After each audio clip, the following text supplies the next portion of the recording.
So we've got Sharon Weaver, who's a fee-only fiduciary financial advisor, financial planner, who strictly restricts her practice to dentists. I know a number of you have listened to me talk from the standpoint of a dentist amateur, but we definitely want to hear straight from the professional. And she can talk a lot about the topics that I may have touched upon, but also cover a lot of things that I definitely was not able nor qualified to touch upon. So definitely really appreciate you for joining us tonight, with our small group. And, I'm going to turn it over to you. Sounds great. Thanks everybody for being here. With a small group, it allows me to really customize what we talk about today. Dr. Napenas put out the survey about what everybody wanted to talk to, and it sounds like understanding taxes just eked out above some of the others, but there was basically, as I understand it, a pretty even response. Are there particular topics that you all would want me to be sure to touch on, that you have questions about as I go through this? What would you like me to speed through, and what do you want me to really spend some time on? If you can share that with me. You can say it verbally or just type it in the chat if you don't wish to speak up. I think everything you've got bullet pointed sounds very much enriching to us as we don't get this curriculum. I think that Karthika might have gotten a little bit at UNC, but I think we'll develop a lot of questions and maybe have the ability to if we have some time at the end, to really dive into some topics that might be on people's minds more. That sounds great. So I'm going to just start through on some real basics of financial planning. There are 9 or 10 different areas that I'm going to touch on. If there's something that doesn't apply to you, wait about 2 minutes and I'll be right back to something that may. If there's something that you want more information on, you're always welcome to email or text me. You can set up an appointment for more information, or, as you said, at the end. Please ask questions as we go. I set this up to be a pretty basic introduction. We'll go into a little bit more detail on the taxes, and how many of you would anticipate being a practice owner in the next couple of years? Is that something that you want me to zip through or spend a little more time on? I know that's something that I have definitely thought about. You don't have to spend too much time on it, but Okay. I think a little bit would be great. Yes, thank you. Okay, well, I'll just keep that in mind as we go. Let me get to a good slide to get started. I think with financial planning, the first thing is really to know where you're starting from. To know yourself helps you prioritize your goals. So I'm going to just go through a couple ways of getting to know that, of setting yourself up to monitor your finances, and then we'll go from there. First is tracking your net worth. To me, this is kind of like a grade card, or a way of checking in on yourself, at least on an annual basis. A net worth, as I'm sure you know, is calculated by what you own minus what you owe to give you that net worth number. I have some worksheets that I would be glad to send all of you. You can text your email address to me and I'll email you. I will not spam you or your cell phone, but would be happy to get this PDF to you that has some of the forms I'm going to be talking about today. This will have some of the to-dos that I would recommend that we're going to talk about today, area to write down some observations, or things that this may provoke some thought as you fill it out. And then an area for anything that's on fire, as I call it, things that as you write this down, you're like, oh my gosh, I forgot to change the beneficiary or something. the way of tracking net worth and to-dos that you have to do from a financial standpoint. The top part of this, just to give you a little bit more detail, tracks a lot more than what you would provide a bank. You know, sometimes they'll ask you for your net worth, also called a personal financial statement or a personal balance sheet. This is more for you. You know, you could certainly take the information off this to provide a bank to get a loan, but this is for your own tracking, you know, keeping track of the assets that you have, how they're titled, and beneficiaries are very important. I find that people may have had an IRA left over from a summer job, or, you know, a 401k left over from a short-term employment that may have had a sibling or a parent as a beneficiary, and they've gotten married since, but never updated that information. So, you know, going through that and just making sure that things are titled and going to where you would want them to go if something happened to you are important. It's an important exercise to do throughout life. You'd be surprised how things change. You would track current values. And then this section kind of came into play last year as dental practices were shut down. And there was a certain level of panic before we all realized that there was going to be some government support with PPP and HHS and everything else.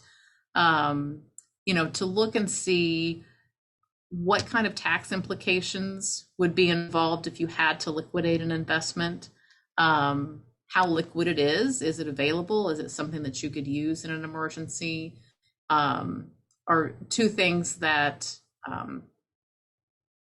are good to know about the investments that you have. You know, to invest in retirement accounts, set up taxes and penalties for accessing the money, and to think of it in this way of if there was an emergency or if there was an opportunity, it's good to know what money is available. The other column would be, does it provide income? We were talking prior to the session starting about real estate as an investment, and to start tracking the kind of income that an investment is providing. You know, as that starts to add up, you start to realize that you are creating that passive income that will give you the choice to work or a quicker financial freedom than you might have otherwise. So those are some things that I track as I'm looking at the asset side of my net worth that are above and beyond what would usually be on a net worth form, but are helpful to track and keep you aware of what you have on a year-to-year basis. Then the liability side, or what you owe, just keeping track of the terms, you know, who's liable for it, are there any co-signers, interest rates, amount owed, you know, whether it's tax deductible. Practice debt would be tax deductible, so maybe you wouldn't prioritize that over a loan that's not tax deductible. Well, we're going to talk about taxes later.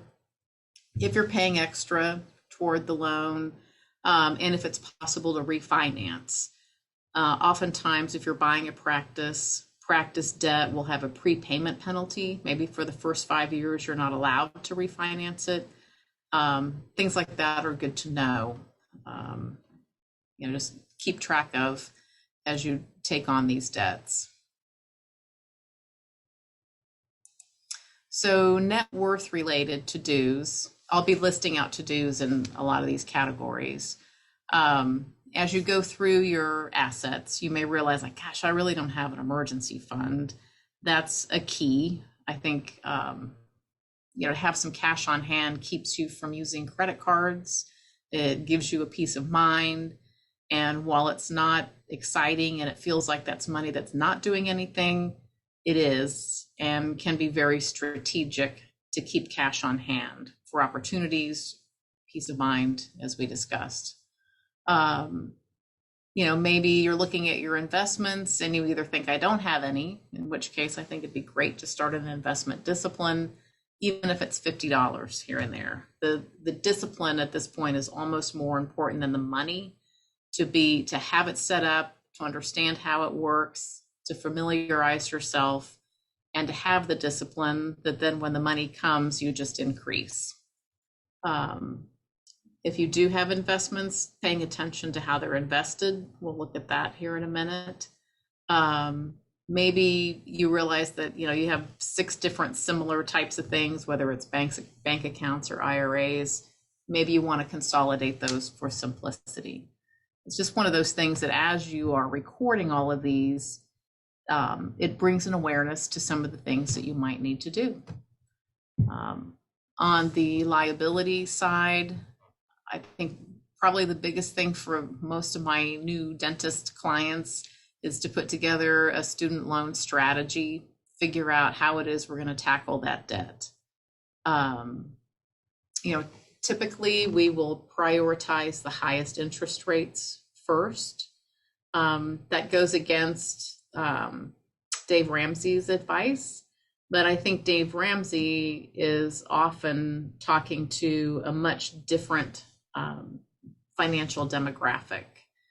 With so much money in high interest rates, to wait too long to pay those off while you're working on lower interest rate but smaller loans can really just really stretch out the time period that you have to get your debt paid off.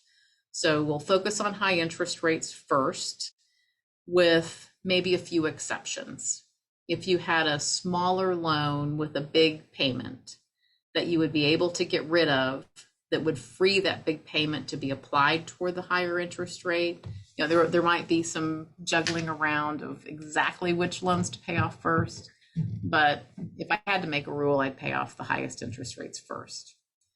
There is a great free spreadsheet out there called Vertex, VERTEX, that allows you to play with that type of thing, of either running with the highest interest rates first, the lowest balances first. You can customize the order of paying off debt, and put how much extra you'd like to apply, and it will calculate and recalculate while you play with it how much interest you're saving, how quickly loans get paid down, and set up a schedule for payment. So I love that Vertex tool. It's kind of an old looking spreadsheet, but it gets a lot done and lets you rearrange and play with that in the way that a lot of other online calculators don't. We are in a period right now of student loan deferral for anybody who's at the point of paying on their student loans. And that's a time it's been a great time for people to build up an emergency fund or set aside some savings. It's been a breath of fresh air for this short little period of time to not have to make student loan payments, and for the student loans to not be capitalizing. Usually if you're not paying all the interest, the loan's getting bigger. The loans aren't getting bigger. You've been allowed to skip some payments. And I've had a lot of clients that have finally been able to build up some emergency savings and set some money aside on other things. And that will continue till September. I don't know that that's applicable to too many people on the call, but I just wanted to recommend taking advantage of that deferral.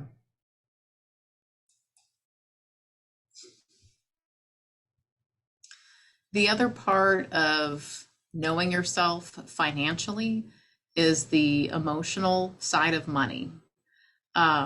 This is the soft side of things, but to be able to be aware of what your reactions are, of what to expect. We're all kind of brought up with a certain financial script, either through what our parents told us explicitly, or by just observation of when we were growing up, what seems like the normal way to handle money.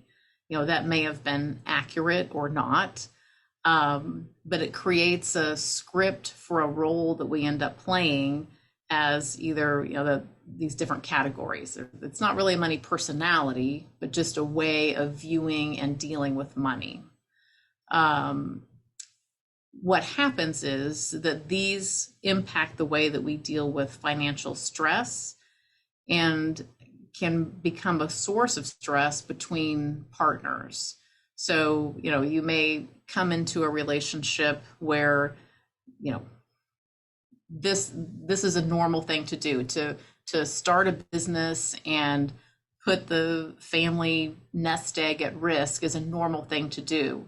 This was in my family. We had generations of entrepreneurial business owner, farmer types. My ex-husband's family was very much, workers, salaried, never took a risk. In fact, the only family member generationally who ever took a risk lost everything. And, as I look at that relationship now with this information layered over it, I realized that a better understanding of where he had come from and where I had come from financially could have made a big difference in the financial stress that we experienced. So in that packet that I talk about being able to send you, there's a little quiz, and it'd be interesting to walk through. If you don't want to take the quiz, you don't have to, but look at the questions and think about the ways that you react and relate to money. In the packet, there's information on each one of these money script or roles and how they react in a stressful situation, and some strategies for keeping finances from being too stressful. It's a good way to understand yourself, so then when you set up strategies and systems, you set them up so that they work for you instead of being too challenging. Cash flow budgeting is probably one of the biggest levers in the process of looking at how we make a financial plan work. If you can live below your means, if you're able to track and spend in a way that's consistent with your values, that probably leads to the highest level of life satisfaction. Unfortunately, it's been a weird 16 months. It's been hard, even if you were a good tracker of spending, to try to develop a normal budget. And, being in school is also, not what the norm is going to be once you're out. But to start tracking and realize, what's normal and what might be expected in the future is an excellent habit to get into. As I say, it's been a pretty weird 16 months, and, school versus working. It's hard to know what's normal, but tracking it and getting in the habit of tracking it is just going to be key for the rest of your life. There's apps, obviously, Mint, YNAB, You Need a Budget, is one that a lot of people really like as the process of learning a budgeting system. We have an app here for our clients, but the key is to track it and to know where the money goes. So to-dos related to cash flow. We're going to talk about practice cash flow later. Know what it takes to keep you going, living below your means. We've talked about the emergency fund. This was more COVID related, but if you have kids and you have to hire some in-house help during COVID, there are tax related issues to make sure we're paying attention to. Starting the investment discipline, we've talked about that. Probably the biggest mistakes, maybe not the right word, but biggest mistake that I see is not putting enough money away for taxes. In the next couple of years, as you start earning, very quickly, you're going to owe as much in taxes as you're used to earning now. The taxes due will really ramp up, surprisingly. And what can happen is you're used to a certain amount of tax and putting away a certain amount of tax. And if you don't adjust and pay attention, you can end up with this big surprise call from the CPA before April 15th that a big chunk is due. So whether you're working with a CPA or, have your TurboTax, there's an IRS calculator, but a couple of times during the year, as your income starts to ramp up, just do a double check that you're on track so you don't end up with a big tax surprise. And we will be talking more about taxes too. I see some chats. Do we have some? Oh, good. So you've got the calculator, the Vertex calculator. I think that's great. And personal capital is a budget tracker. Yeah, it's one that I use, similar to Mint. So, Great. Yeah. Great. Yeah, if you can get something that will connect with your accounts and bring in those transactions, set up some rules so you're not constantly having to categorize, because most of what we spend is, a repeating expense. Automate as much as possible, keep it from being a burden, and then just check in on it. Some are weekly, some are monthly. But just the fact that people check in on their spending, monitor their spending, they would tend to spend 20 to 30% less than people who don't pay attention at all. So paying attention is the key. So let's talk a little bit about investments.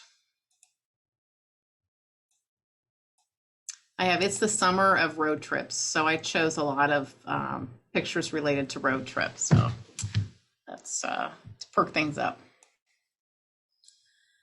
I've got a worksheet that will allow you to look at investments. And right now we're talking about just the stock and bond type investments. We were talking about real estate earlier, and I'm a proponent of real estate and diversifying into multiple types of investments. Diversification is key. As far as the traditional investments, stocks and bonds, you want to watch multiple types of diversification. The worksheet that I have to evaluate those types of investments will look at performance, and you want to compare performance on the same time scale so that you have apples to apples comparison of different investments. Whether this is more of a growth or value type investments. If it's mutual funds, is it stocks, bonds, cash? What's the portfolio mix? Tax treatment. Is this a retirement account, after tax, Roth, which would grow tax-free? And then to look at the top 10 holdings, especially in the last couple of years, there's a handful of stocks, FANG stocks, if you've watched, the Facebook, Apple, Amazon, Netflix, Google, Alphabet, actually. That handful of stocks has really driven performance. And those are the darlings of a lot of the mutual fund managers. But what can happen is if you're not paying too close of attention, every single investment that you have can have those as the top 5 holdings, and you can be pretty overweighted in a limited number of stocks. So just familiarizing yourself with what's inside of mutual funds or ETFs if you have those, and keeping track of diversification so you're not over or under diversified, and that you, more than anything, are developing an awareness of what you have and how it is working. Some to-dos in this category. I think probably the biggest one is having a savings plan that funds different tax types of investments. I'll fast forward for a lot of you, but I see so many dentists that retire with only 401k money. They've been a practice owner, they sheltered a lot of money into the 401k, but that means when they retire, all they have is money that creates a taxable consequence when they take it out. To have a mix of assets is huge to be able to choose which bucket to pull from, whether it's a tax-free like a Roth, taxable's fine, or an after-tax account. To have those choices is great. So that would be my biggest investment to do as you think forward, to not only limit yourself to putting money in retirement accounts. Any questions or comments around investing? Dr. Napenas had mentioned to maybe expand the difference between a growth and a value investment. So a growth stock is going to be like kind of like an Apple or Amazon. It's going to be a company that, as it makes profits, it invests its profits back into growing the company bigger. A value, and these are general definitions. A value company is going to be one that takes its profits and distributes it out to shareholders in the form of dividends, typically. They're not as growthy. They might be a utilities company, or it could be more of an old school IBM or AT&T that doesn't have so much of a growth trajectory, but is, rather than investing back in itself, creating a dividend, which attracts investors just in a different way for different reasons. Recently, growth has far outperformed value. Historically, over a long period of time, value has outperformed, and part of that is probably because of the dividend return that comes in year after year, whether the market's up or down.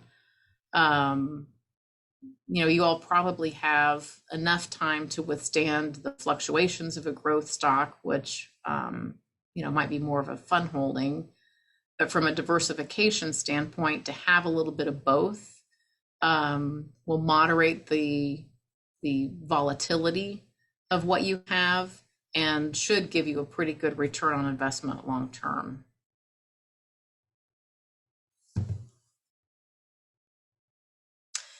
I'd also say to have a plan for cash, as you're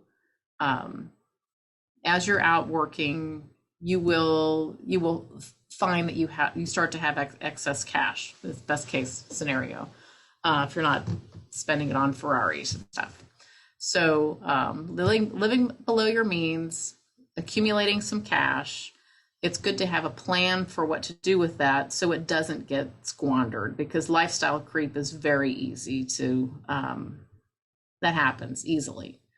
To have a plan for cash, whether it's paying down student loans, investing, setting aside for a future opportunity, down payment on another house or practice, to have a plan for cash will keep you from, it's just so easy for cash to slip through your fingers. And, you talked about I'm trying to think who that was talking about, having the long-term financial plan, a plan of what to do with excess cash that you don't even have yet can help you make sure that money doesn't slip through your fingers easily. I'm going to touch on insurance briefly. I think if you're renting, renter's insurance is important, even if you don't own anything, because it covers liability. And I just thought I'd slip that in there. But if you were grilling on the deck and set the entire apartment building on fire, renter's insurance covers stuff like that. So, I've had people say, well, I really don't have anything to insure.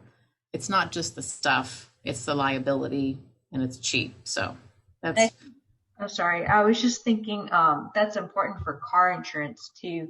Because when I'm 30, almost 3, and I was looking through car insurance and trying to actually understand it this time. And then you're trying to understand how much liability you take out and how that wants to equate to as much as you can afford. And then in Texas, there's a great list where I live now. There's a great number of uninsured. So then, making sure you're perfectly covered. So I think from an insurance standpoint, that's something I felt really naive when I was like, okay, how long have I been driving and paying for my own insurance without truly understanding what I was getting? So.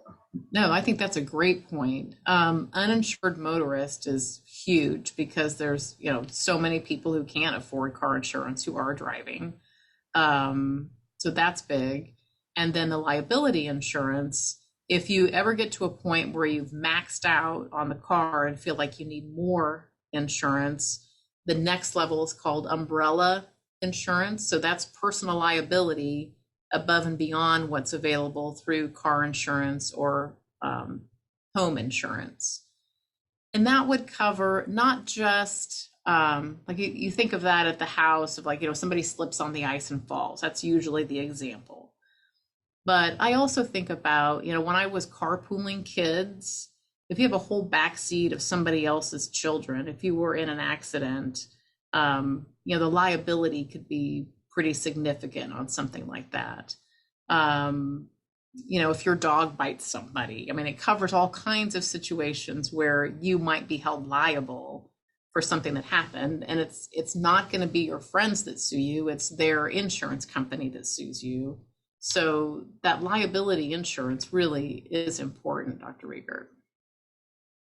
So I also think, once you are known, with the letters after your name or the doctor before your name, it just feels like you can be a target.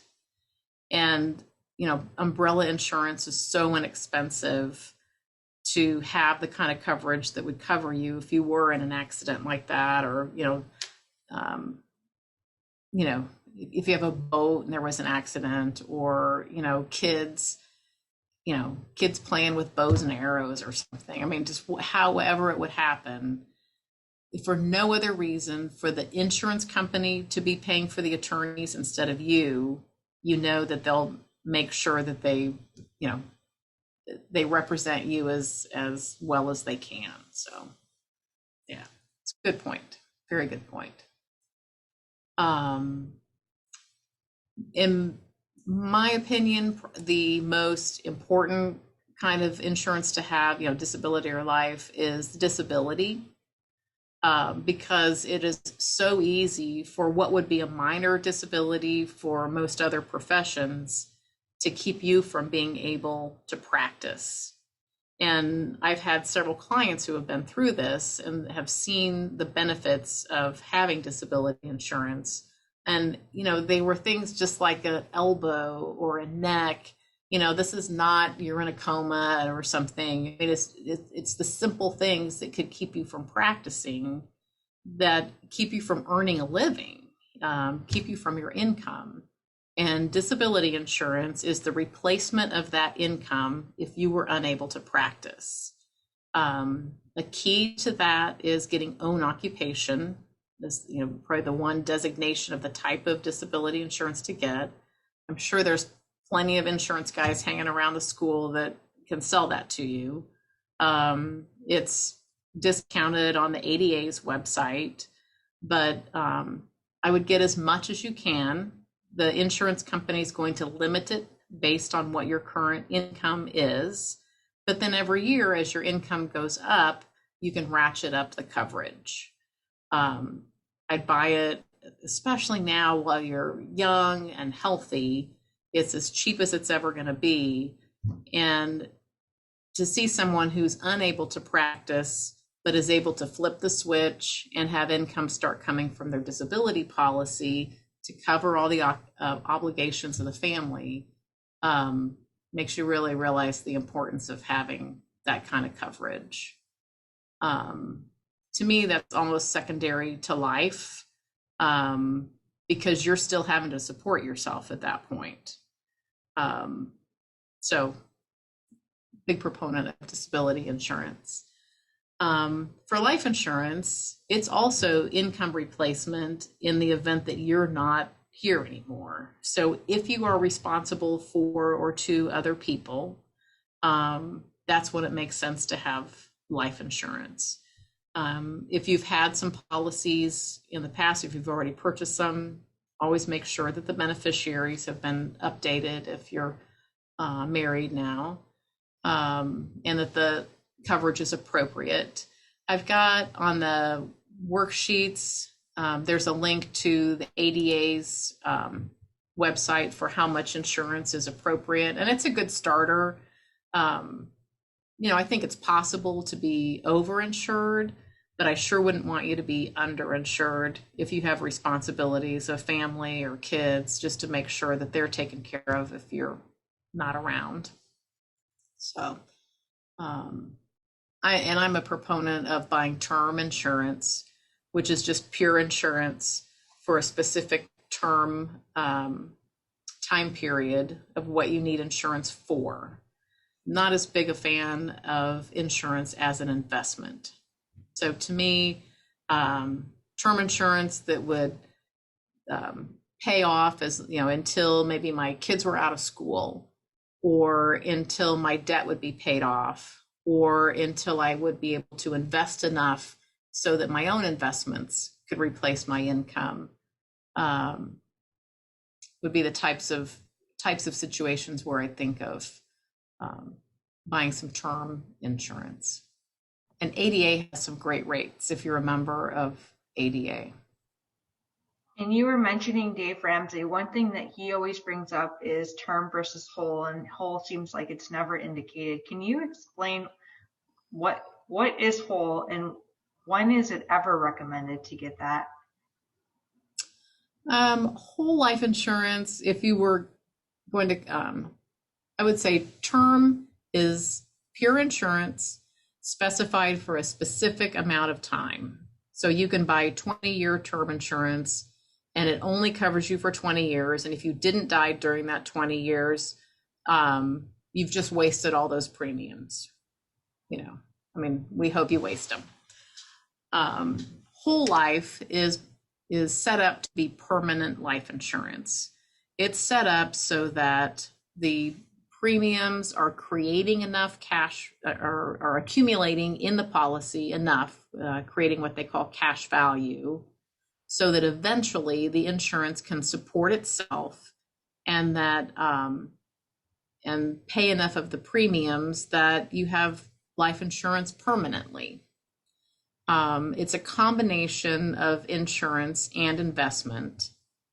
But what I have found is that they typically don't do both well. Mm-hmm. And so my bias is toward, buying term insurance and investing the difference, because whole life is expensive. To buy something that's designed to be permanent life insurance, meaning until you're 100 instead of just until you're 45 maybe, is expensive. Now, the advantages are that the way that the tax law is written, you can borrow against that cash value eventually. So all the excess that's not just supporting the current insurance, but that's building up for future insurance, can be borrowed against. You can take that money out, and because it's considered borrowing, you don't have to pay any taxes on it when you take the money out. You just have to keep the insurance alive so that we can continue to call it a loan from the insurance policy instead of taking it as a withdrawal. If it's a withdrawal, it would become taxable. What I have seen happen is that people get into a situation where they're trying to keep the insurance alive, so they're not having to owe taxes on the money they've taken out that's accumulated. But it gets more and more and more expensive to insure. Like if you're 85, buying life insurance is super expensive. And so to keep that going, you can end up what they call a surrender squeeze. So you end up giving up the insurance and then having a huge tax bill.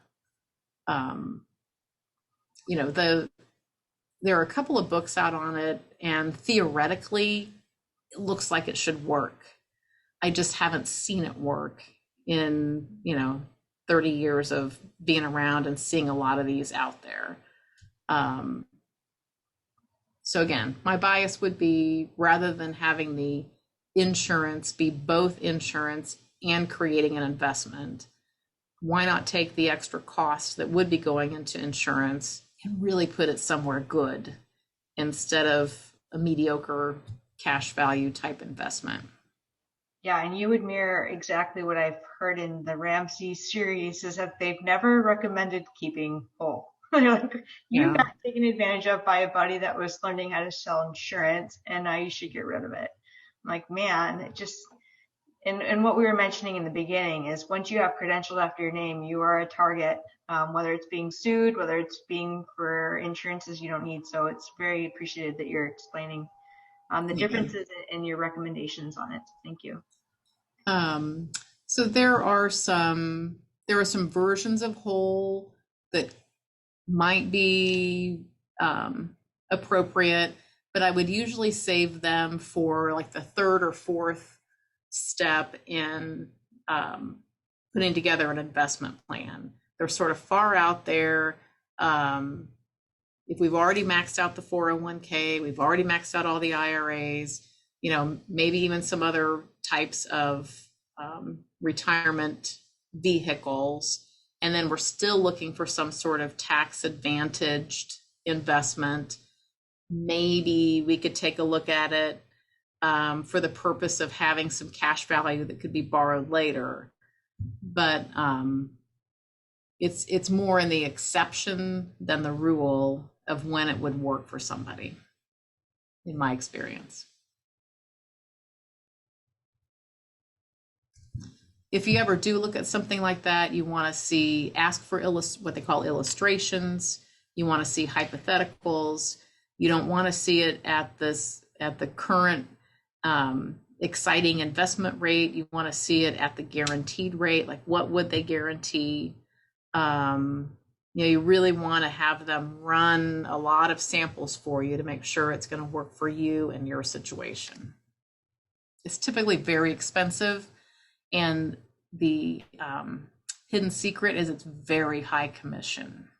So there's a lot of motivation for people to sell that and come up with ways to make it look good. And they're the ones that make money for about the first 3 to 5 years instead of you. So enough about that. So while we're talking about death, life insurance, I'm just going to hit on estate planning real quickly. Right now, you can leave $23 million behind as a married couple and not have to worry about estate taxes. So this is probably not a priority for discussion this evening as far as estate tax planning. Those numbers may change, but they're still going to be above probably what you need to be worrying about for a while. But what you do need to worry about is, again, just taking care of the people that you're responsible for or responsible to. And an estate plan, documents need to be put in place, like a will and a trust, that would designate what happens financially or from a guardianship standpoint, particularly if you have children. Estate documents also come with things like healthcare powers of attorney if you can't make your own healthcare decisions, financial powers of attorney if you're unable to make a decision, medical directives. All that usually comes in a estate planning package. You can go to attorneys to get that, but I just walked through with another client, and it's going to be on the next slide, called Will, I think it's Will and Trust. Let me just flip over there, trustandwill.com. If you're not quite ready to get, an official customized will and estate document written, this was a really plain English, good result process to go through. It was very understandable, much better than nolo.com, which has been my previous choice, to create excellent estate documents that'll get you through till at least you own a practice, I would think. Maybe if you owned a whole lot of real estate or a practice, you'd want more than this. But This will get you through, establish guardianship, establish what would happen with finances, and it's pretty clear cut. So that's good recommendation. One thing I will say is that about half of people interviewed thought that they would be receiving an inheritance, and only about 20% of people do. And so for multiple reasons, I try to never include an inheritance in a financial plan. I never want to hope that somebody's going to die to make something work out, obviously. And the percentage of people who actually inherit is fairly low. So I just would say don't include that. Consider it icing on the cake. It's probably a good family discussion if that's even something that you might expect or wonder about. Those are good conversations to have, maybe around a Thanksgiving table or something, that I'm getting my estate plan done. Here's what I'm thinking about the kids. Is there anything that we need to know about you? Those are good conversations. But the point of the slide was don't use an inheritance as a part of your financial plan. Figure out how it works for you on a self-sufficient basis, and that can just be the extra. Okay, how are we doing? We are 1 hour, and we got another half an hour. Okay. But I wanted to quickly let's touch upon what's the difference between a will and a trust. I think that'd be good to cover quickly. So a will is just is what you would have on a basic level, and in some states that's all that you need. It just designates who would be the person handling getting stuff to where it needs to be, closing out bank accounts, making sure that beneficiaries get the right things, so that's the executor, the person who will handle getting the money to the right place. And then that could be cars, investments, and guardianship. All that can be handled within a will. Sometimes attorneys will layer over that a trust, and the primary reason for a trust is to keep that process out of the probate courts. A judge needs to review a will and allow the executor, the person who's handling the assets, needs to sign off on it, to give it a blessing. And when there's a trust, we can skip that step, and that skips fees. There are fees for going through probate court. It takes a while because it's a governmental process, and it's a public process as well. People can go and see, oh, what did Sharon leave behind? I wonder how much money her kids got. I'd rather not people not know how much money my kids, have at that point. That's, again, setting them up for being taken advantage of. So you don't need a trust. A will is sufficient to get things taken care of, but the trust can keep it out of probate court, which can save money, time, and keep things private. The more complex things get, you can set up all kinds of other entities, but just in the beginning, a will, possibly a will and trust, is all you need. It's very state specific. Texas is real easy on the probate side, so nobody in Texas typically recommends a trust. It's an example. Great. Okay. Want to talk about taxes? This was our winning topic, at least from the initial feedback. So let's go. So the more money that you make, the more taxes that you're going to pay. And it, as I said earlier, it just seems to ramp up very quickly. And all of a sudden you're shocked with how much you're having to pay in taxes. So I'm just going to touch on deductions, depreciation a little bit, but the ways that we can reduce taxable income and manage that to the extent that we can. It's more and more difficult all the time, but we're going to talk about that. And then I want to touch a little bit on tax brackets because those are frequently misunderstood. And I just want to make sure that you know more than a lot of people who come to me. So do that.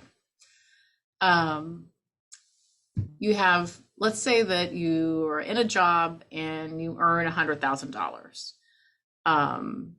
You first and foremost on your tax return receive what's called a standard deduction. A deduction is a reduction in the earned income. So it allows you to reduce the amount of income that you're going to pay taxes on.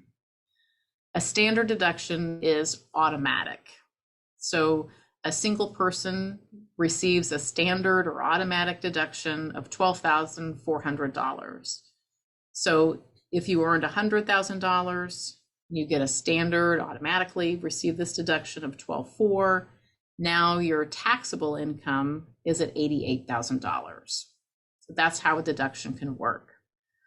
The standard deduction is in replacement of the itemized, what they used to call itemized, where you have to record how much property taxes you have, state taxes, mortgage interest, which is tax deductible, and charitable contributions, which are tax deductible. And you can still count those if they all add up to more than $12,400 for a single person or $24,800 for a married couple. So if you were to give $30,000 to charity, you would be able to deduct $30,000 off of your income. So 100,000 minus a 30, now you'd only have $70,000 worth of taxable income. But what has happened at a more normal level is that because the standard deduction is fairly high, a lot of people's charitable deductions aren't making a difference on their tax return anymore. And mortgage interest isn't making a dent on your taxes anymore because you get $12,400 whether you have a mortgage or not. You get $12,400 whether you've made a charitable deduction or not, unless it exceeds that level. So we've gotten to a point where the buying a house and having mortgage interest needs to make sense on its own, not because of the tax advantage, unless you have a pretty big mortgage. I have very wealthy people who find that they never exceed the standard deduction, the 24,800, because maybe they don't have a mortgage anymore and they don't make charitable contributions to get them up above that hurdle. After the standard deduction, there are other deductions that you don't have to meet any limits to be able to take. The one with the most tax impact is a healthcare savings account. And if you have a high deductible medical insurance plan, you may qualify to put money in an HSA, healthcare savings account. It's not a lot of money, but I thought I'd talk about that just a little bit today because you may get to a point where you're choosing your medical insurance for a practice or in a new job, and it can make a big difference. Making a contribution to a healthcare savings account, again, assuming you're eligible, is tax deductible. So we had $100,000. We took the $12,400 off. Now we're at $88,000-ish in taxable income. Well, if you make a $3,000 HSA contribution, now you're at $85,000 of taxable income. We're whittling away at what we're going to be taxed on. The HSA can grow tax deferred. So you made a contribution, you get a tax deduction. If you don't spend it, it can grow tax deferred. If you do spend it, you can spend on anything healthcare related, and then you're getting your glasses with pre-tax money, or your contacts, or prescriptions, co-pays. So that's an advantage. But if you let it grow and you just keep those medical receipts, Eventually, at some point in the future, you can take all those medical receipts and justify a tax-free withdrawal from the HSA. So it's the only investment that has that triple tax advantage: tax deductible, tax deferred, and can come out tax-free as long as it was for medical reasons. It doesn't have to be in the same calendar year. You can accumulate receipts for a long time. And so we're getting pretty nice tax advantage. It's not a huge amount of money, but it's probably the most bang for your buck as far as investments are concerned. An IRA can be tax deductible, and there are some income limits on this. But I might just take a minute to talk about a Roth IRA versus a traditional IRA. A traditional IRA, you can put up to $6,000 in.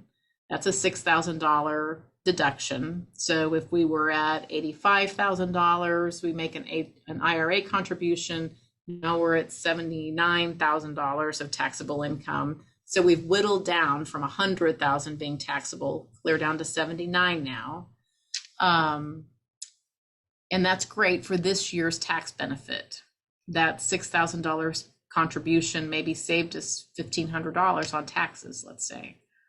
A Roth IRA contribution is not tax deductible. You make it with after-tax money. There's no benefit on this year's tax return. But the benefit of the Roth is this: it grows tax-free. And if you have 30 years until retirement, and if you earn 7% on your money's going to double every 10 years. I hope you make more than that, but this works for math, so bear with me. In the first 10 years, the Roth goes from being worth $6,000 to 12. In that second 10 years, it goes from 12 to 24. And in the third 10 years, it goes from 24 to 48. So that's doubled 3 times in 30 years. A Roth IRA comes out tax-free. You don't get the tax deduction up front, but it comes out tax-free. And to me, I'd rather have the tax benefit on the $48,000 being tax-free than getting a tax deduction on that $6,000 in the one for early first year. So, we always look, there could be circumstances where we're trying to keep income under a certain threshold, and we'll talk about that in a little bit. But gosh, when you've got 30 years and you can get tax-free growth for a whole 30 years, I really tend toward Roth IRA contributions if there aren't other extenuating circumstances. So the other personal tax deduction that may apply to some of you would be the student loan interest. It's only a $2,500 deduction. It's not huge, no matter how much you owe in student loans. And it's phased out once your income is over $70,000 single, 140 if you're filing jointly married. But don't forget that one. So we do have a question in the chat from Dr. Kandala. Is there a limit on how much you can put in a Roth IRA per year? And is it different if you're a small business owner? Kinda. There's a $6,000 limit on how much you can put in a Roth IRA every year. There are some limits for higher earners, but you can get around that with what's called a backdoor Roth, which is basically you just put it in a traditional Roth and convert it. It's a silly hoop to have to jump through, but just remember the term backdoor. If you make too much money, you can still get money in a Roth. You're limited to $6,000 a year. A spouse could also put in $6,000. You have to have had at least that much earned income. Now, if you're a small business owner and you have a 401k, you can, or working for somebody, many 401ks allow that money that's coming out of your salary to go into a Roth 401k. And that limit is $19,500.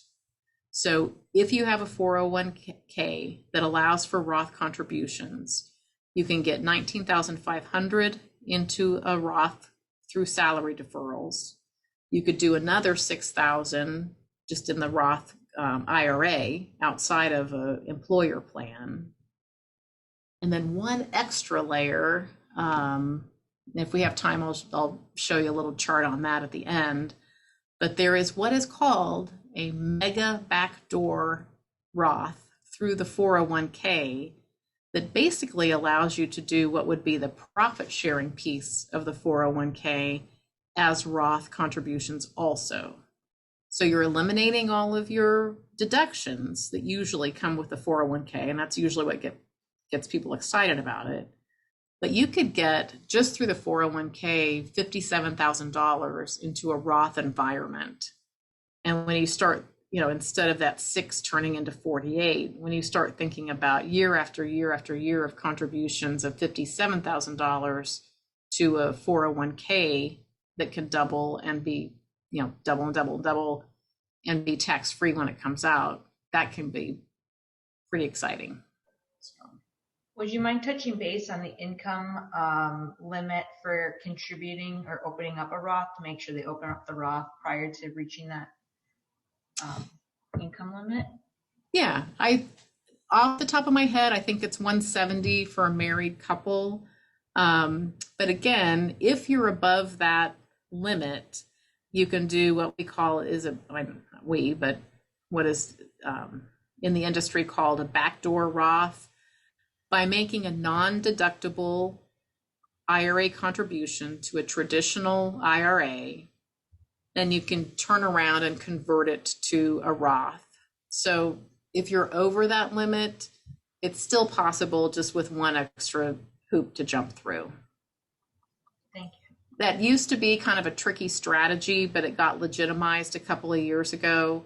I don't know why they don't eliminate the income limits. But if you look up backdoor Roth IRA, you can look at the step-by-step instructions, or just email me and I'll shoot them over to you.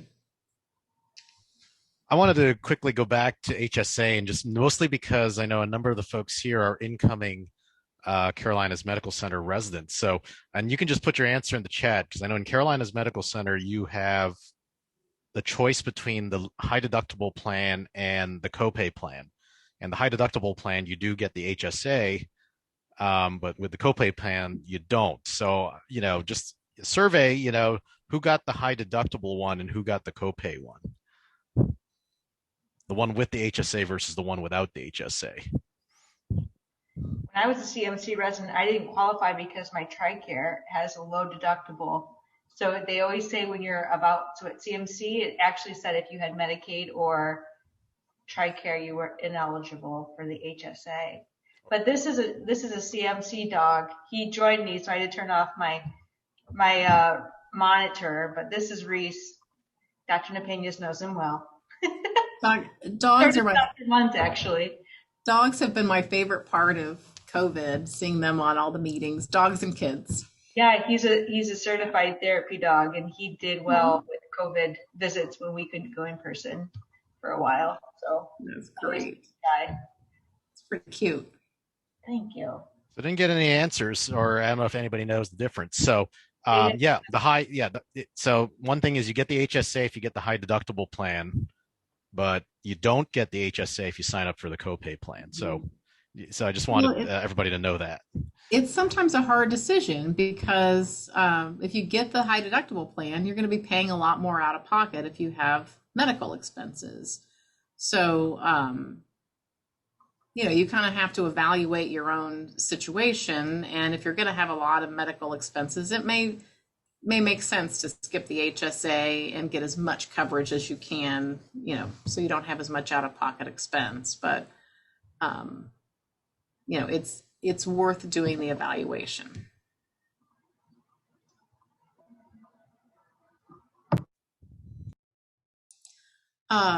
So let's touch on business deductions a little bit. And this could apply, you don't have to own a practice to get the business deductions. Many of these would apply to a 1099 position.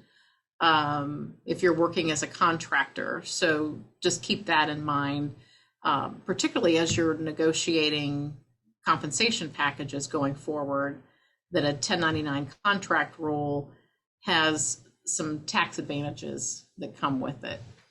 The biggest thing I would say about business deductions is to remember that it doesn't make the expense tax-free.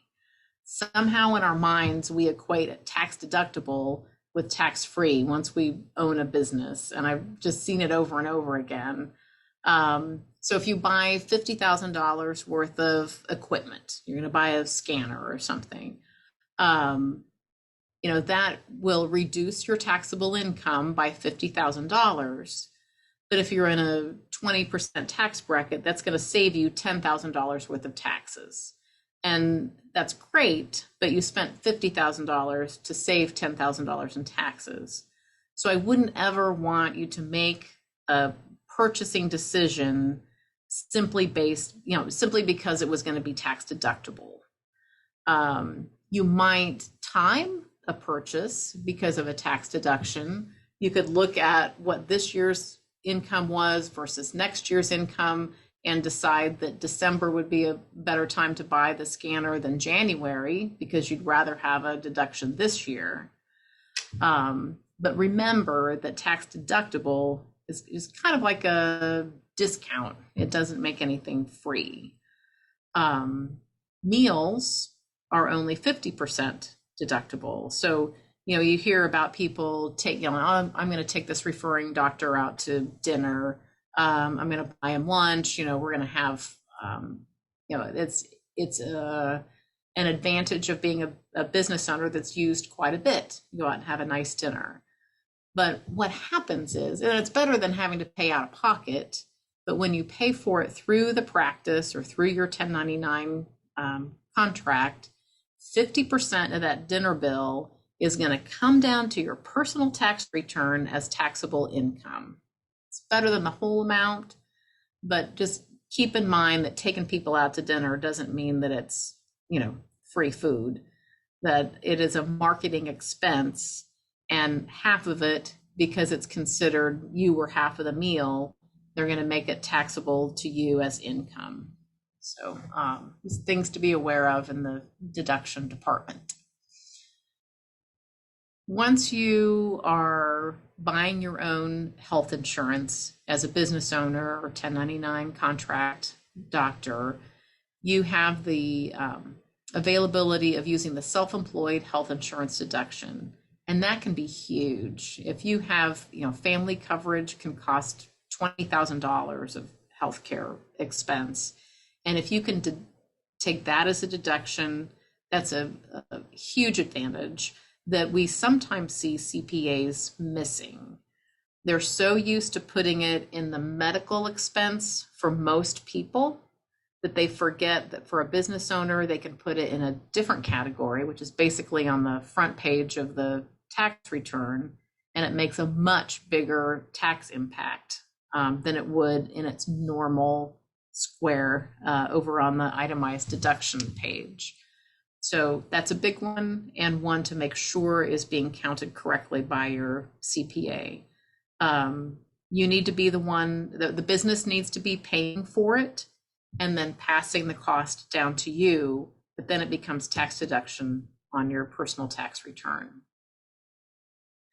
The last business deduction is the qualified business income. And on married couples, this maxes out at $315,000 of total income. But the profit of your practice or anything above and beyond the W-2 income that comes from your 1099 business or owning a practice gets a 20% haircut before it's taxed. So you have to pay yourself W-2 income. That's a reasonable salary. Anything else that you make from your business is profit. And that profit comes down and is taxed on your personal tax return. Several years ago, this new deduction came in to encourage small business, and you get 20% discount, 20% deduction on that profit. So if you had $100,000 worth of profit, only $80,000 worth of it is taxable until you hit a $315,000 total income. So this is where some of those extenuating circumstances come into play for the 401k contribution or the IRA contribution.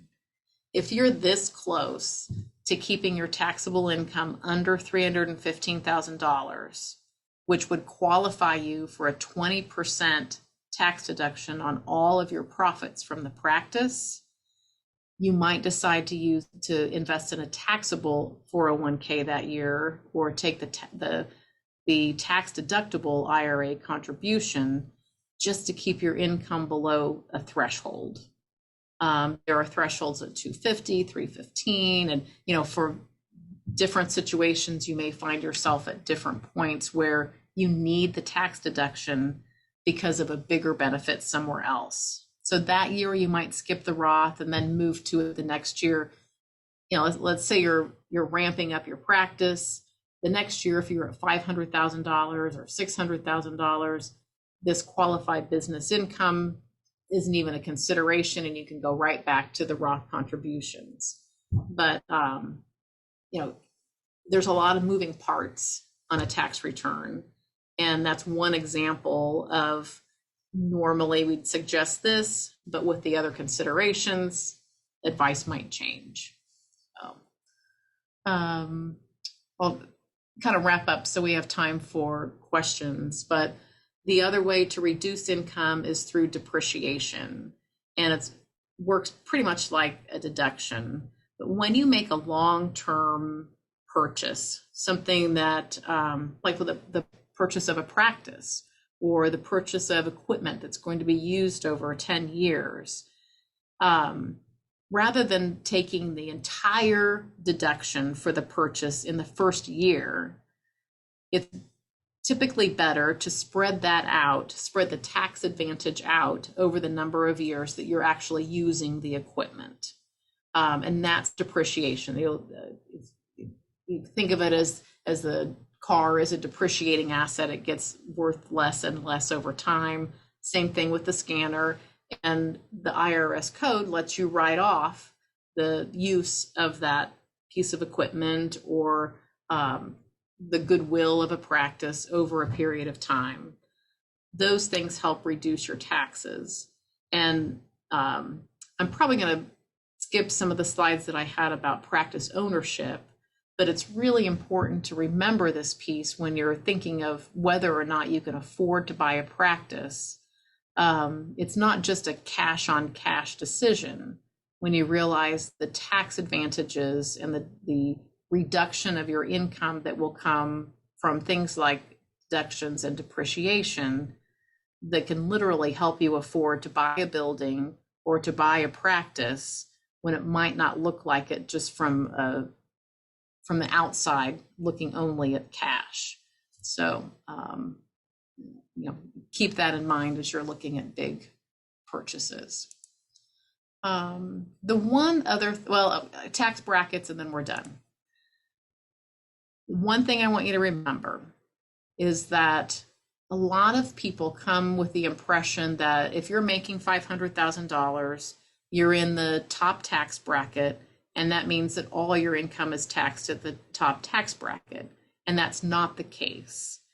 What I want you to remember is that there's a layer cake of tax brackets. This is for a single person, but the first $10,000 that you earn, or the first $10,000 of taxable income, we've already taken all those deductions, is only taxed at 10% taxes, federal taxes. Then the next layer of income is taxed at 12%. The next layer of income is taxed at 22%. The next layer at 24%. So you kind of get this blended rate, which we would call the effective tax rate. It's kind of an average. Maybe that average is 17% or 22%. Even all the way up to $500,000, it's only after you've reached that point that the additional money is going to be taxed at 37%. So when you are calculating how much do I need to set aside for taxes. I think I'm going to earn $500,000 this year. You don't have to set aside 37% of $500,000. There's going to be an effective rate or an average, probably more in the 24-ish% range that really needs to be set aside. And it's a quick explanation, but just to remember that there are these layers, and your first dollars are taxed at a much lower rate than those last dollars that we would call the marginal rate out there in the margins.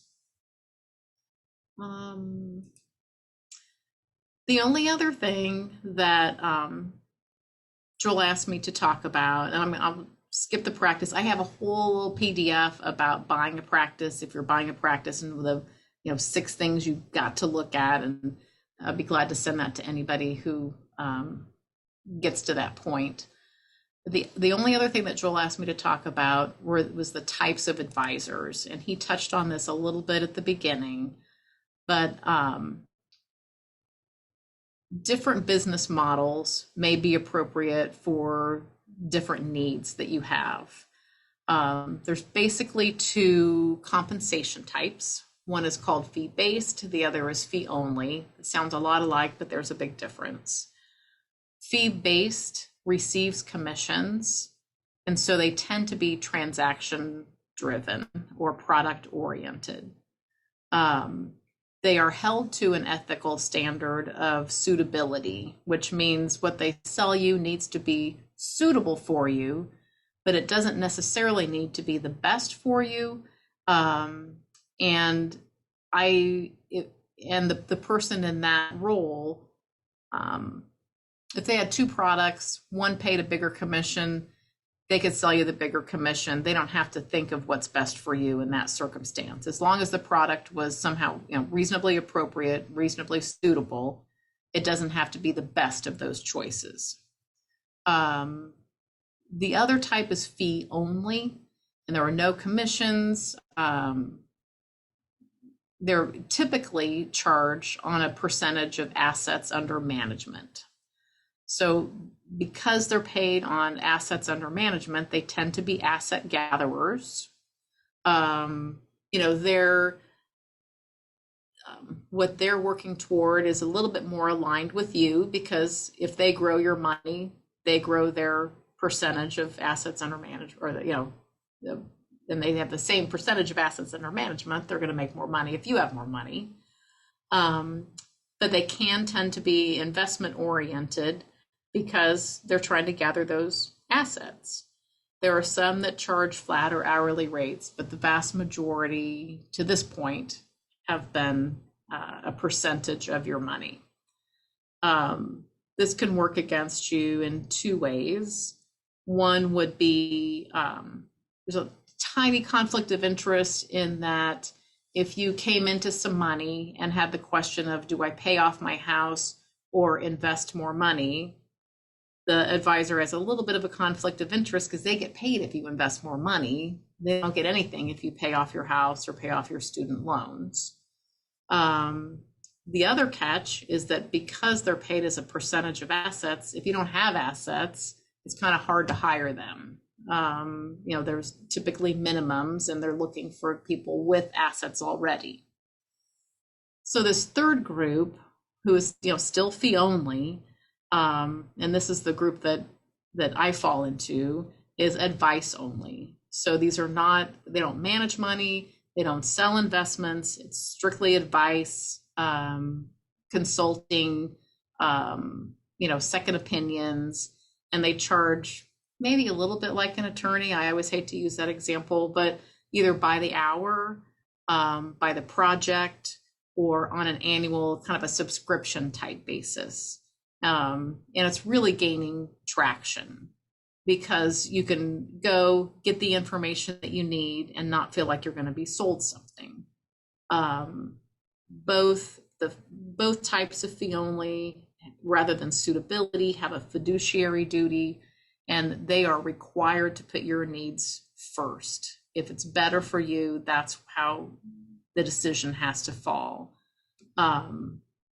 there are reasons where you might end up wanting to do something that was a commission transaction. You've got it and you just keep it permanently. That's better than a percentage of assets. But it's important to know the different types of advisors that are out there, because a title means nothing. There's nothing in the industry that says a financial advisor, a financial planner, a financial consultant, financial counselor.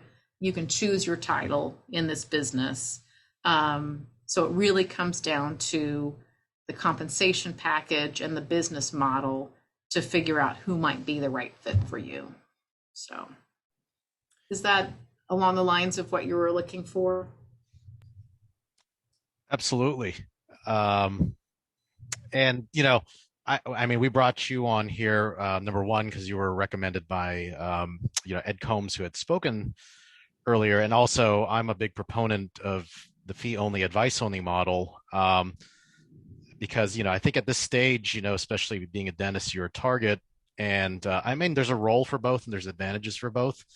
But I think my general rule of thumb is if you feel like you're not paying anything or that it's cheaper, actually in the end, you're actually really paying more, way more. It's in there somewhere. Yeah, you really are paying way more. So Right. it's just a little bit more transparent when it's when you know exactly what you're paying up front. But if they're selling you something and they're like, oh, they don't charge me anything, it's because they're receiving a fat commission off of what they're getting from you. So Yeah, so we're getting paid somehow. but I think it's just good to know the difference. So Yeah, and any of those you can look up on the SEC's website, FINRA's website, and they're required to disclose how they're paid, how fees are calculated, how they make a living. And before I did business with anybody, I'd go out there and look at that, and make sure there weren't any disciplinary actions. The resources are there. this is great stuff, and like I can geek out on this for hours, but I know we got to be respectful of people's time. But and we could even do a session, even bring you back for planning for buying a practice or something like that. But let's open it up for questions. As long, whoever's Yeah. we got one. I can read it out, or you can come on camera. Books or resources you recommend. This is from Dr. Ooh, Kagala. that's a good one. Um, if you're super geeky, Michael Kitces writes primarily for a financial planner audience, but it absolutely is the most in-depth and well-researched information out there. I think he does a great job. Book-wise, I could send you a list, because I think there are several that just provide some good reading, and depending on whether you have kids or not, I'll put a couple of books out there. Like The Opposite of Spoiled is a great one for parents who are trying to raise money savvy kids. I'll shoot a list out to you. I know I may be opening up a can of worms, but I think you touched upon it. I think when we were planning this out, but maybe we can do the Cliff Notes version. Paying down debt versus investing. Yeah, I know that's a big topic, but It is. Before I do that, I'll say that phone number, you can either call me on, that's my office number, but you can also text to it if you need anything, or email me if you want anything just offline. So the big topic, it's almost never wrong to pay down debt, and you always, in my opinion, you always want to know what the escape route from debt is. There is a financial planner who's a planning firm who's very well known in the dental industry, who really kind of disregards having a debt reduction plan. Like, debt's always okay. You can go into debt to fund your 401k. And I don't support that. I really feel like debt's not bad. So Dave Ramsey would say never have any debt. but I think it's going to be really hard to own a business without any debt. It's going to be impossible to buy a practice. I think business debt is fine. I think it's okay to go into debt for a house. Even student loans, when what job it's buying you, are justifiable. I think, I'm not sure I'd go into debt on a history degree, but for, being a dentist, I think it's okay. It's an investment in yourself, but you've got to have a plan for getting out. And so while I think it's important to set up an investment discipline and to some extent participate, if you're a W-2 employee, absolutely participate up to the point, the safe harbor or matching on the 401k, because that's 100% return on your money. But I would still prioritize debt reduction, especially, at 6.8% or whatever student loans are. It's just hard to invest in a way that assures a better than 6.8% return. And, until you can do that, it doesn't make sense to keep the money, to keep the debt and try to make a spread on the investments. If you have a 2% loan, okay, don't hurry up and pay that down. Maybe you invest at that point. But even if it is true financially, numerically, that you would be better off keeping a loan and investing the spread, there is often a peace of mind and flexibility that comes from reducing debt that is worth more than what the numbers would say. And that comes with some caveats, but generally speaking, especially on the personal side, I pay down debt. Any questions on the floor or points of discussion?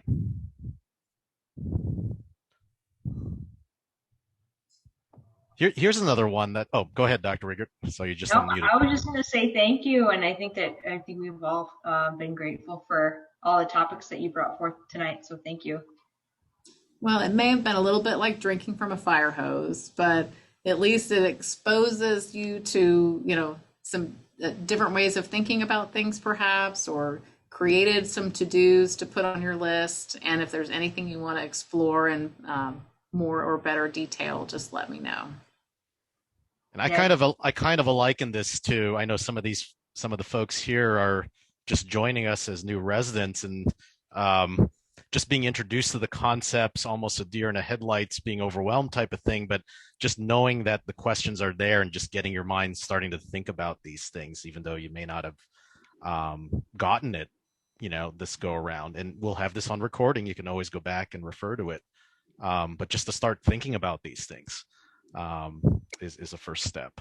I've got two other quick points that I would like to touch upon while we still have you here. One is, you kind of touched upon it, but what sort of questions would you ask when interviewing a prospective financial advisor or planner? I know you kind of started that, but what other questions? I think to ask about the kind of business that they do, what some of their philosophies are, obviously, what they charge and what their business model is.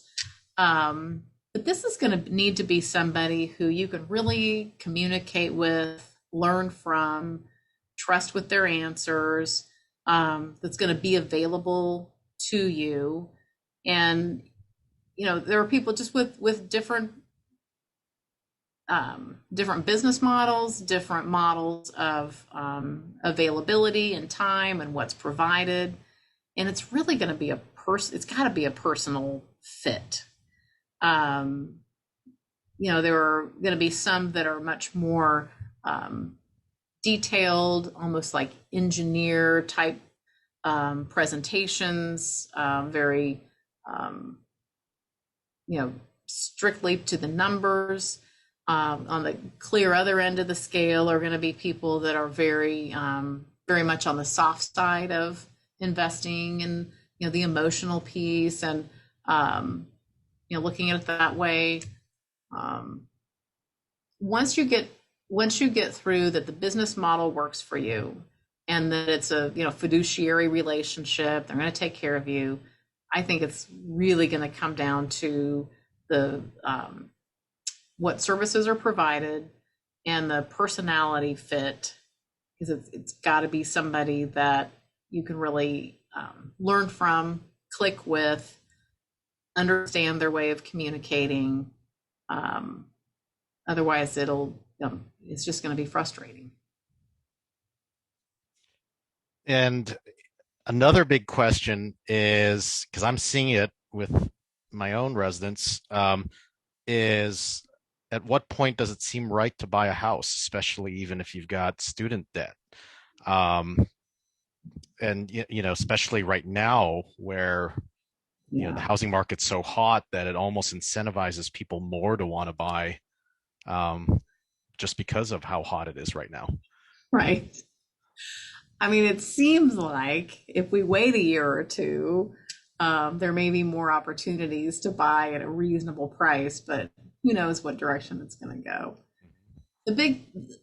With the amount of student loans that a lot of my clients have, if you waited until you were done paying off your student loans, you're going to put your life on hold. And so I really feel like it's important to balance paying down student loans, but also having a life. You still go out to dinner, buy a house, and you're going to, want to be moderate in those choices. You may not be able to afford, the $2 million house and get your student loans taken care of, but you sure don't want to wait. With investing, they said there was a study done that had people that just focused on paying down their student loans compared with people who paid down their student loans and made investments. And in that time period, people ended up with about the same balances on their student loans, but the people who paid a little bit of attention to investments also had some investments. And I think the same thing could happen with the house, is that you could try to focus on the student loans, not make a whole lot more progress than somebody who has a mortgage payment instead of rent, and be able to move forward and, level up instead of just waiting until the student loans are done. I think you can multitask, A little bit of all. Yeah. I think you can financially multitask. Maybe, yeah. And folks like Sharon or her colleagues, are there to kind of help you think that through, and work that out and teach you these things. I lied one more question because I could keep on going personally, but that's me. What's the easiest way to get started investing? Because, there's just so many of different types of options and it can be daunting. I know we talked about growth versus value. We talked about mutual funds, but what's the easiest way for somebody that's just getting started right now? I really depending on what you want to do, but Vanguard makes it so easy and they're at such low fees. And if you just really want to make it easy, I would do a target date, mutual fund or ETF, which means that you pick a date that you're going to retire in the future and they take it from here. So they'll balance, between stocks, bonds, cash, international, small cap, mid cap. They create the mix. And theoretically, then the closer you got to retirement, they'd get a little bit more conservative. Sometimes I'll look at those and I will choose the date based on how it's invested, maybe rather than a specific retirement point in time. If someone's a little bit more aggressive, I'll go farther out to allow the mutual fund or an ETF to be more aggressive. But that's a pretty low maintenance way of doing things. It's low fee, low maintenance. They're going to rebalance it, so you don't have to worry. If mid cap runs up, they're going to bring it back into the right allocation mix. It's got international cash, one investment. You don't have to mix and match a bunch of funds and try to figure out your own allocation. It's a pretty great way to start. Actually, I've got jumping off of Dr. Neptun's his question. So with the stock market now, it kind of being maybe a little bit bullish. I guess what do you think is your sentiment on the market, and that would it be good to actually maybe just step aside and just have cash as buying power and just wait? Because I know a lot of people are saying that it's extremely overbought. Yeah. The problem is you don't know when that's going to happen. And timing the market is just about impossible. If I got a chunk of money, I don't know that I'd just put it all in at once, but I don't feel like it's really a time to sit on the sidelines either. I mean, we thought it was at the peak 6 months ago, and it's continued to go up, and you would have missed quite a bit of run up.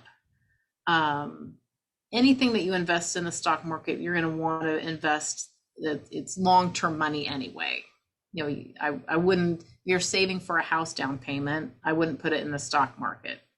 So you're going to have a long time horizon that, you know, you should be able to live through some ups and downs. I think I'd rather have at least some of it in the market and be participating and maybe putting some more in over time. If you had cash on the sidelines, you watch for a dip, put some money in, watch for another dip, put some money in. You can either be investing on the way down and getting better prices all the time, or if the market keeps going up, at least you got a little bit better price than if you'd have bought at the peak. As much time as you have, I think I'd rather slowly get in and be participating than sitting and waiting, because it could go to 40,000, 40,000, and then you've missed that whole run up. What was it like March of last year for you in talking to your clients? A lot of my clients had already been through 2008 and maybe a few other times. There were some people who were fearful and wanted to get out, but somehow it felt different. It felt more temporary. 2008, when all the banks and, the credit was a problem, it seemed so different then. It seemed like it might be permanent, and that might be, a more of a crisis. This, while it was a crisis, felt like at some point it was going to clear up.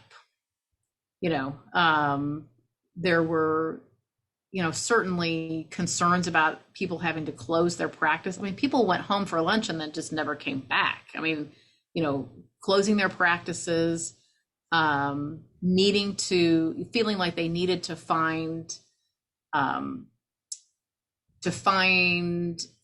cash or assets in case they had to keep paying rent and no money was coming in. So there were the talks about, can I borrow from my 401k? Where am I going to get cash if I need cash? Because I'm not going to have income for the next, we didn't know how long. But it wasn't so much panic about the market. And I don't know if that's because of the kinds of conversations that we were having about the market in advance of that. We're long-term investors, for the most part, you buy and hold. You certainly don't want to sell low, and that's the time to be investing.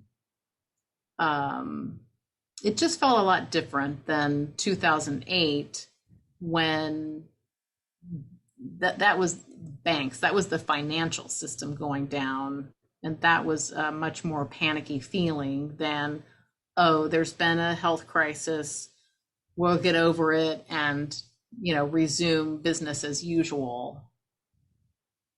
It was not nearly as panicky as some previous times. Yeah, it's just interesting getting your take. One thing, by the way, for our CMC residents, when you do enroll in the 401k, they automatically will put your money into a target date fund. based on your age. So, and I think that's the default allocation unless you change it otherwise. So just to let all of our incoming residents know that. Any other questions?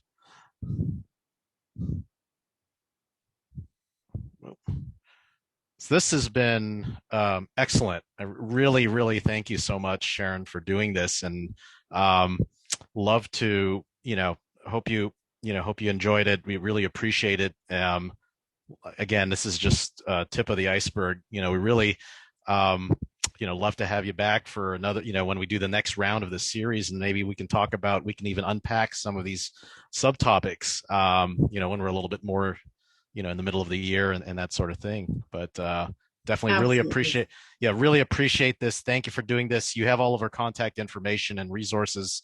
I'll also, some of the tips that you gave, I'll make that available to everybody here and everybody who gets this recording. But thanks everybody that are here tonight, and thank you again so much, Sharon, for doing this. And Thank have a you. It good was night. my pleasure. Yep. Thank you. Have a good night, everybody. Thank you so much. You too. Bye bye. Thank you.